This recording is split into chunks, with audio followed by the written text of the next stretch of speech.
Obuhereza bwa busho bubira kanisa ya Rwabutura Kagango Shema kandi ubire butebekanisi bw'abakicunguro Angel Center barikushangwa muri Shema. Dr. Arunga Eye Hospital Mbara, Child Mother Mbara Mobile Clinic hamwe na Alpha Generation kandi babanze no kushomesa babire bizire kuraguza na mnonga nko kuba kubasa kwirinda indwara ya misho, shukari hamwe na pressure. Bengo kumwe ogwo kubandizaho ogwo abantu bashemerire kurinda muje amesho gabo ogwo kubanza no kuma obuyonjo.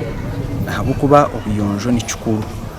Omuntu okuba omuyonjo nikiretera amisho geye gatangirwa obukoko narishi entahirizi eza kubasa kureta oburwire oburukwata amisho. Then ekindi ekyakabiri no kurya gi. Habukuba ibyo kurya ebituru kukozesa nabyo ni kimwe ahabiru kuretera amisho gitu garwara narishi gaguma garije munonga.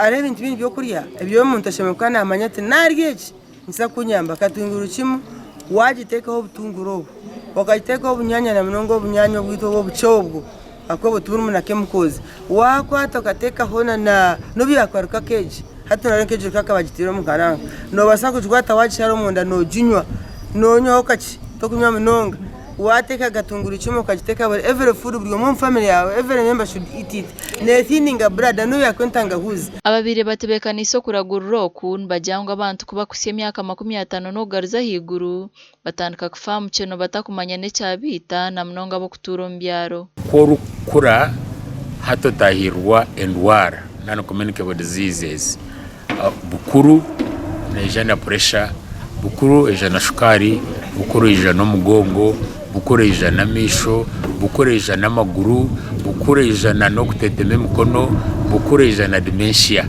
Bimwe ahabyo kurya nabitushemerire kugumana turya harumu ezero zo kweta ni carrots ezo nizokwera amisho okwezaji kandi cwirana no mfarasi bwerisho gukora ki kugira ngo gume guri kuronje munonga.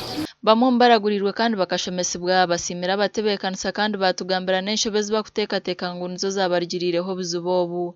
Batwigesa ngo tureke kuza TV munonga aha muheneshisha misho gitu icya kabiri ngo tureke kuza asumu deno kagumano yimata okashanga wahizo baryona ninga warara hwacu ncona ngo ibyo nabyo nibishisha amisho gitu tubigende hokuce nayigamu ukugira ngo tushemerere kubantu ta amani munonga omukurye mboga nkadodo kandi na nokutamu buturabe nturya byona tube tureba ngo twatamu ibintu byo kushara nkeshiga nazana kati nekintu cyukuru munonga. Ababire barwira misho batungire birahuri byabusha kandi abashukana na pressure bahebwe mbazi amakuru agasha kwa Mike atwacire.